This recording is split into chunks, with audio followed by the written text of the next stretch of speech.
Segundo paso para nuestra América.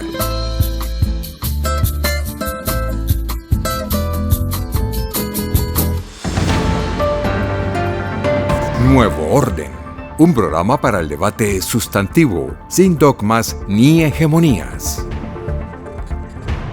Sean todas y todos bienvenidos a esta edición de su programa Nuevo Orden, de nuestra América y para nuestra América, en el entendido que debemos cada día estudiar un poco más la realidad compleja que nos pinta la geopolítica internacional y que nos revela a cada momento en qué nivel están las contradicciones y cómo se han ido despejando.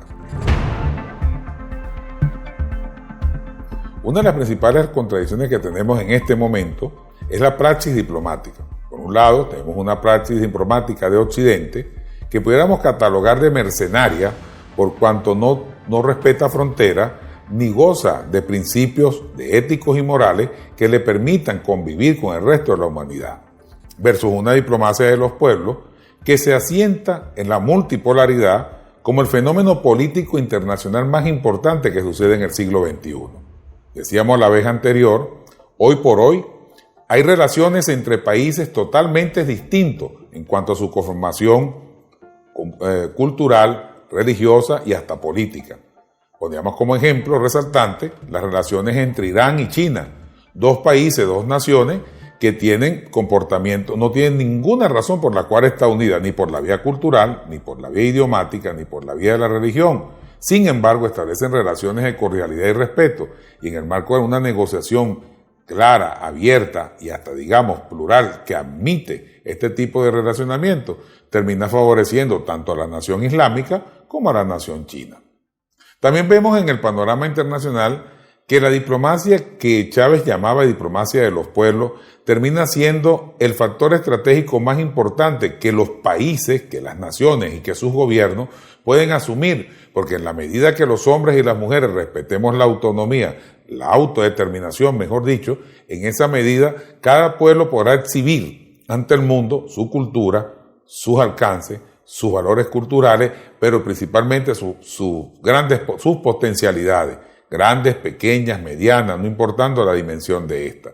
Será tan importante los cantos en Burundi como los cantos gregorianos en Roma. Entonces, es un mundo que cada vez se hizo más pequeño, se hace más pequeño gracias a la tecnología, pero en el cual amerita un entendimiento global entre las razas sin que por ello se entienda de que surja alguna hegemonía que acabe con cada uno de los valores culturales, sociales, políticos, religiosos y para ustedes contar. Un mundo de paz y por la vida es necesario y está surgiendo al fragor de una guerra, de un combate mediático, combate que estamos dando desde los medios, desde las redes y como dice el presidente Nicolás Maduro, tal vez desde las paredes también, donde tenemos que colocar mensajes claros por la paz y por la vida.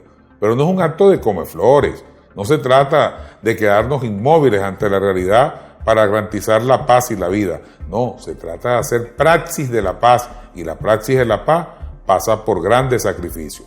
Recordemos a Gandhi, un ejemplo notable en la humanidad, quien luchó por la paz y murió por la intolerancia, asesinado.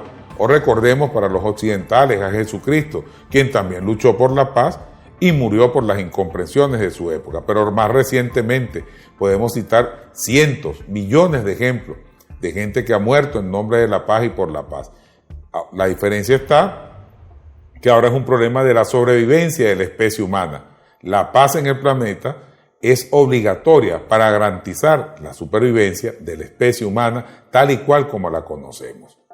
Es eso lo que nos plantea estos retos, que no son del futuro, que son del presente continuo, porque es muy fácil pensar en Occidente que las cosas mañana se van a resolver de manera mágica o por la gracia de alguna deidad o de algún mandato divino que venga y nos declare y nos diga que mañana va a estar garantizada la vida y mañana va a estar garantizado el futuro. No, el futuro lo construimos desde hoy, desde la perspectiva que a usted mejor le parezca, desde la religiosidad absoluta, que es respetable, y desde el ateísmo absoluto. Lo importante es que ambos coincidamos en la necesidad de preservar la existencia humana, en la necesidad de mantenernos en paz y en la necesidad de vivir en convivencia, con responsabilidad, con corresponsabilidad dentro del marco de la solidaridad y del respeto a nuestra autodeterminación.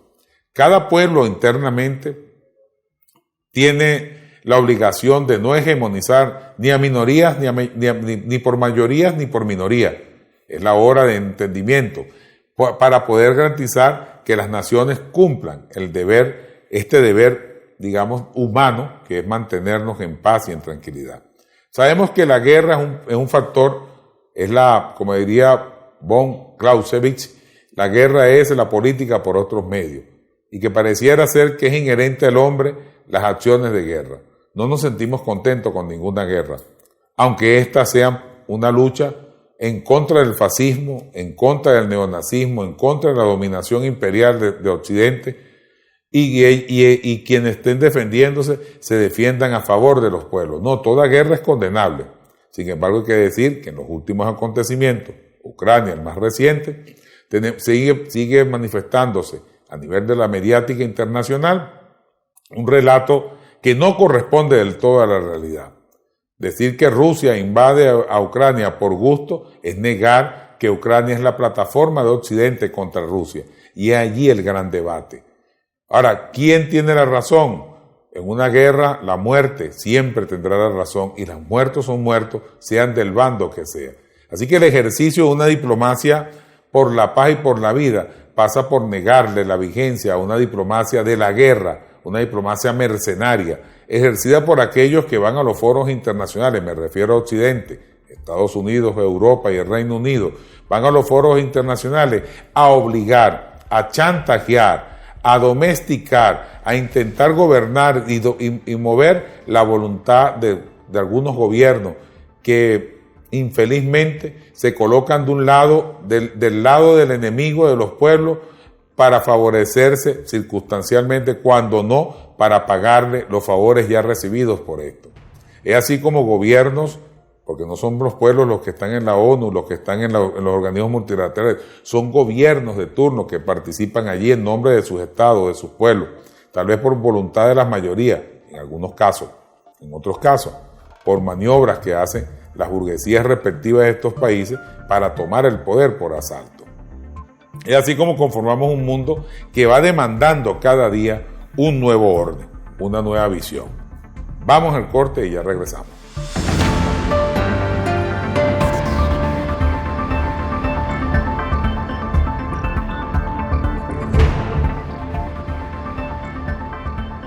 La multipolaridad entonces es un objetivo a conquistar, aunque es una realidad que está emergiendo y que está formándose en este siglo XXI, que ha sido muy rápido. Han venido cambios muy rápidos en la diplomacia internacional.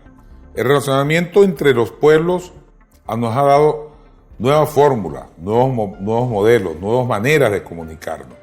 La presión que ejerce Occidente sobre pueblos como Venezuela, Nicaragua, Cuba, los países de América Latino-Caribeña que han sido víctimas de invasiones, de golpes de Estado.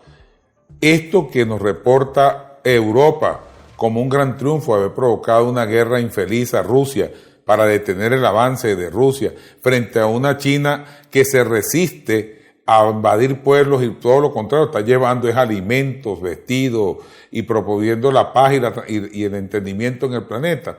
Contradice las tesis de esa diplomacia mercenaria a la cual hacíamos referencia y potencian al máximo las posibilidades de un mundo multipolar y para un equilibrio y un nuevo orden internacional.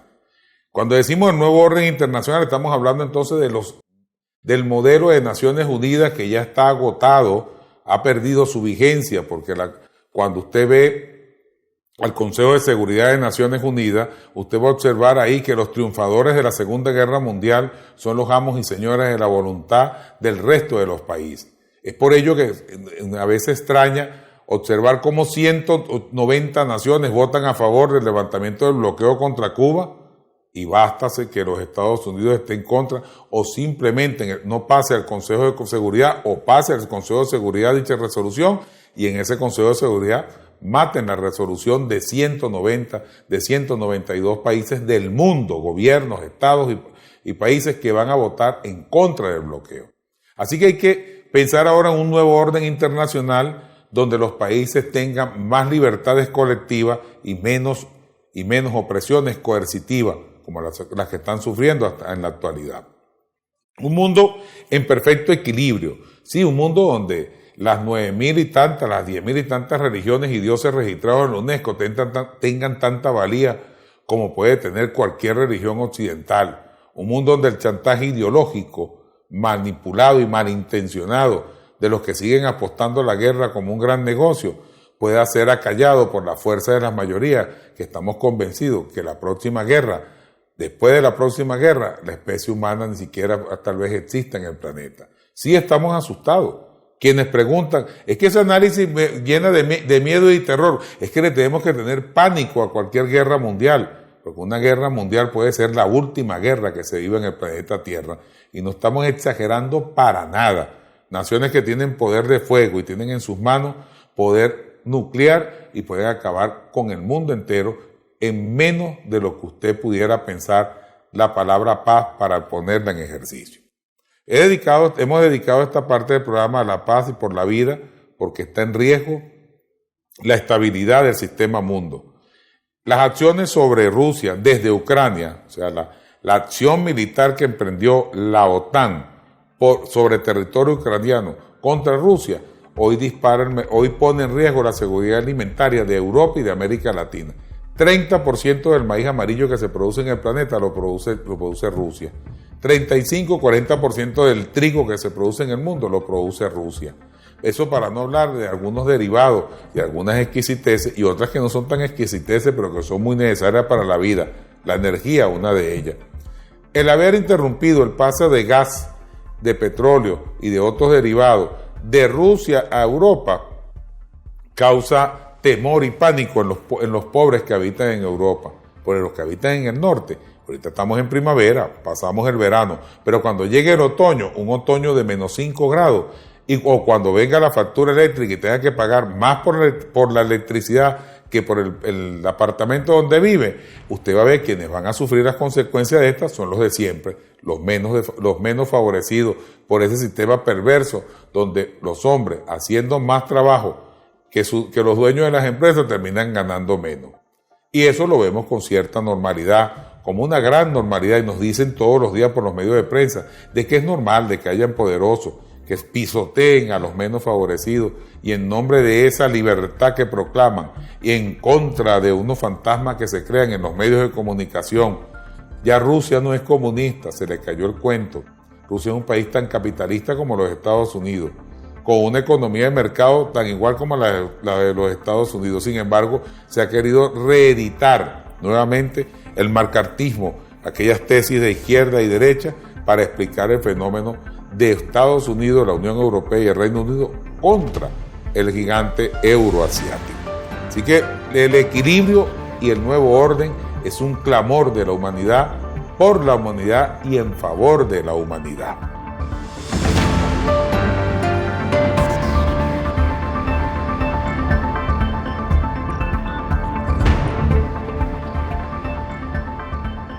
Vamos a seguir insistiendo desde Segundo Paso para Nuestra América en ir despejando, poniendo como variables concretas lo que vamos descubriendo, lo que vamos observando en nuestras investigaciones. Segundo Paso no está formando doctrinariamente absolutamente a nadie. Lo que hacemos es poner una perspectiva de análisis para que usted saque sus propias conclusiones y sea usted quien construya entonces a partir de los referentes, los insumos que de aquí modestamente damos, usted construya un espacio de realidad donde pueda explicarse algunos fenómenos que están ocurriendo que parecieran ser que están muy evidenciados en la realidad, pero que no siempre se ven. Uno de ellos es el trabajo de la industria mediática. La industria mediática occidental se encarga de penetrar en el inconsciente colectivo y poner cosas que son aberrantes y hasta detestables para cualquier ser humano, ponerlas a funcionar en el plano de la realidad como algo muy normal. Es normal que las juventudes ucranianas fascistas neonazis maten gente en el Donbass, que es una población, una región de Ucrania donde vive gente de habla ruso, que son rusos de origen, y muchos de ellos ucranianos de nacimiento, aunque rusos de origen, y han mantenido la cultura rusa. Es normal que a estos señores rusos se les niegue sus posibilidades de ejercer su religiosidad ortodoxa rusa, por cierto, porque son mal vistos, porque son los rusos invasores de Ucrania y no la Ucrania donde se dio un golpe de Estado y asesinó a esa cantidad de fascistas, esa cantidad de gente del Donbass. Hoy aparecieron unas fosas comunes, y digo hoy, y puede ser cualquier día porque usted va a ver esto por YouTube. Esas fosas comunes todavía no están identificadas quién las puso, de qué esos cadáveres no se sabe de dónde vienen, y ya la prensa internacional ha condenado a Rusia de ser el autor material de esos asesinatos. El ejército ruso está haciendo lo que cualquier ejército del mundo hace, lamentablemente. Su misión, ir a una guerra. Pero hasta este momento, no hay evidencia de masacres contra civiles, ni contra mujeres y hombres desarmados, ni contra niños, ni contra escuelas. Lo que ha ido precisamente sobre objetivos militares, sobre objetivos estratégicos. Fíjense que taparon la noticia de haber conseguido armas bacteriológicas, lo que llaman armas biológicas, que se están produciendo en Ucrania o que se estaban produciendo en Ucrania, donde está involucrado el hijo de John Biden. Quisieron taparla con una masacre inventada, con una noticia bomba, con lo que llaman un fake news, con esa posverdad montada sobre la otra realidad. De lo que tienen evidencia los rusos, y muchísimas, es de las armas biológicas con las cuales se pretende contaminar la humanidad. Qué casualidad, apareció el 1H1H, apareció la gripe porcina, la gripe aviar y otra serie de virus que han sido manipulados en laboratorios en Ucrania y que son de uso común desde Ucrania contra las poblaciones que no son afectas al modelo político que gobierna Ucrania. El señor Zelensky, en sus alocuciones, lo que ha hecho es decir, venga el apoyo del mundo a Ucrania para defendernos del gigante euroasiático que nos quiere pisotear. Pero todavía no da explicación por qué Ucrania tiene, además del armamento nuclear, que es histórico, porque Ucrania tiene una planta para la producción de material de guerra biológico en contra de toda la humanidad. No tenemos nada en contra de Ucrania, ni fijamos posición contra gobierno alguno, pero lo que está a la vista no necesita anteojos. No estamos a favor de Putin per se, porque es un conflicto que le pertenece a los rusos, es una situación que le pertenece a Rusia, y si proclamamos el respeto a la autodeterminación, sabemos bien que serán los rusos los que resuelvan el problema. Pero tenemos que fijar posición cuando se trata de la preservación de la vida, de la paz en el planeta. No perdemos de vista en nuestra perspectiva de análisis que Ucrania es una plataforma para atacar a Rusia, así como se está aspirando a atacar a Rusia por otras en su frontera. Y el conflicto en el Cáucaso se mantiene latente. Me refiero al conflicto con Afganistán, en Afganistán, lo mantienen latente porque necesitan detener a Irán. Porque Irán sigue siendo el país más preponderante, el país líder de eso que llaman los gringos el Medio Oriente, que para nosotros es Asia Occidental. Frente a un Israel que se monta sobre pretextos religiosos mal habidos y mal concebidos en contra de todos los países que la rodean. Es allí el detalle, es allí la realidad concreta.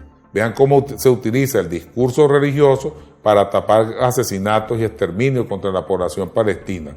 Es allí cómo se utiliza el discurso religioso para causar conflictos, estados tensionales y subir y bajar los precios del petróleo al antojo o a la petición de las empresas petroleras norteamericanas y europeas e inglesas, que les conviene de vez en cuando causar una guerra que les permita subir o bajar el precio del combustible o el precio de este commodity llamado petróleo. Los pueblos requieren de la paz y lucharemos por la paz. Hasta la próxima oportunidad, si Dios quiere y la paz lo permite.